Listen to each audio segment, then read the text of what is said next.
Well, stories about Jack Gibb.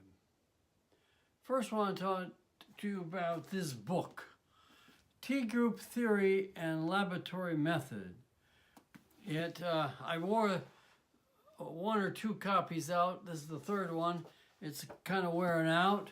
This was the most popular book in OD in the beginning. Jack has his a chapter here very much on climate for trust formation, about the membership and control and data and euphoric afterglow that I talked about in one of the previous videos. Great chapter here. Oh, look, here is Ron Lippett's original writing. Okay, Ron Lippett was my mentor with Jack Gibb, and how about that? The original writing. It says the linkages to look for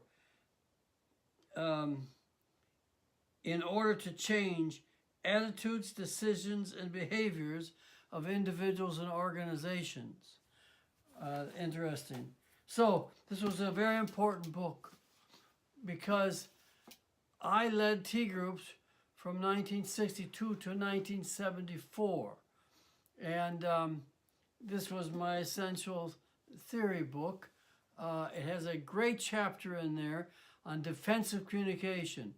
Something happens all the time when you're in a T group, when you're doing OD, when you're giving feedback. People get defensive. And Jack has a very classic chapter in there on that became very famous. So, personal story, you know, he used to have open tea groups in his home every Sunday night in La Jolla. And so when I was ever in San Diego, I used to drop into his house. And I remember one Sunday night, he wasn't there. So I had to lead the group of the people who came.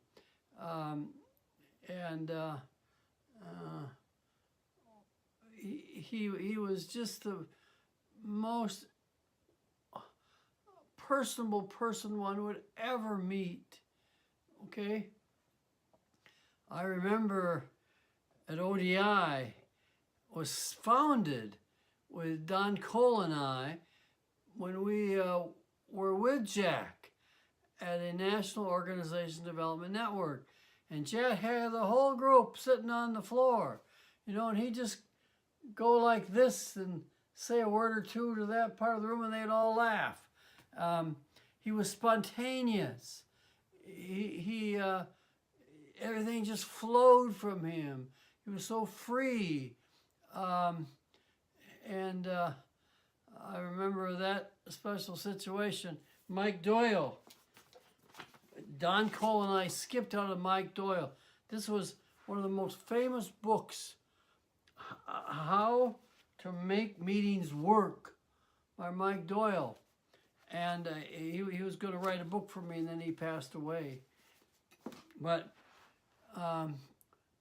Jack and I and Don Cole and Mike Doyle had lunch together. And that's where we started to invent Organization Development Institute. I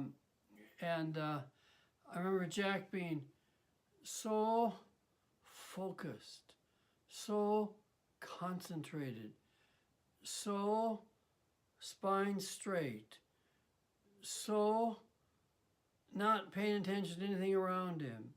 But when he looked you in the eye, you know you had his absolute full intention. And let me give you a little story. When he hit a T group in the second week, about Tuesday, he had intuitive superconsciousness. He was psychic. I witnessed him speaking the same words as a person would speak in the group, word for word. He just knew what they were going to say. He was that tuned in to the people in the group, okay? And so I say that's the next most important competency coming, is super intuitive consciousness. I've been able to demonstrate it with Dr. Perla in Thailand, in my own growth. I don't talk about it publicly. And that's how I get the transformation. I know what's going on in the organization, in the group, and I'm able to tap into those places until we get the organization rolling, and then they can create their own transformations, right? Another story about Jack. His brother is Bill Dyer, stepbrother. They had the same mother. And Bill Dyer was the expert on team development, team building in the world for the first 10 years of organizational development. He had 4 books. This is the first and the fourth, or third. 4 books in the Addison Wesley series. All the important books were in the Beckert, Shine, Bennis series of organization development by Wiley. Of course, I replaced it. Dick Beckert and I replaced it with the Wiley. No. This is Addison Wesley was the publisher. The Wiley Organization Development Series, about the same number of books. This was, I don't know, 20, 25. And Beckert and I did 20 or 25. We're trying to keep this going. But Bill Dyer is his stepbrother. And they were very close. They were at Brigham Young University. And even now in my 3rd, 4th edition, I have his son writing on team development, sons writing on team development. And they also did a book for me on family business. Just got translated into Japanese. And so I'm keeping this tradition alive. So that's a little story about his brother. Okay? Design options. Wow. A difference between Jack Gibb and my mentor, Ron Lippert, was simply that Jack was unstructured and free-flowing and spontaneous. He could do it. No one could run groups better than he could in the world. I'm absolutely convinced of that. In fact, I think some of the other faculty at NDL were a little jealous of him because he could make things happen that other people just couldn't happen. But Lippert was much more structured.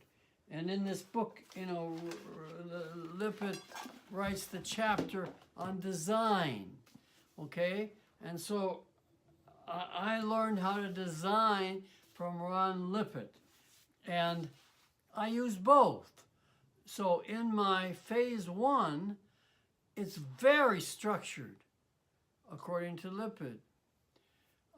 In phase 2, my design team is totally spontaneous and free-flowing in the Jack Gibb style to come up with a very structured design, that I can show you here in this book, Here's a design, see? It's very detailed, okay? Has columns. I use the same model in my 60-page designs. Every word is predetermined of what the design people should say from the stage, what the executives should say from the stage. The design team tells us what the organization needs to hear in order to transform from the CEO. And usually the CEO is quite cooperative with us. So there is a paradox. Jack Gibb, totally unstructured, totally free, totally spontaneous. And then Ron Lippert, very structured, exact design. And of course, my work at Loyola University, Gerard Egan, is very structured. Everything is contracted and set. There's no ambiguity whatsoever, where Jack there is.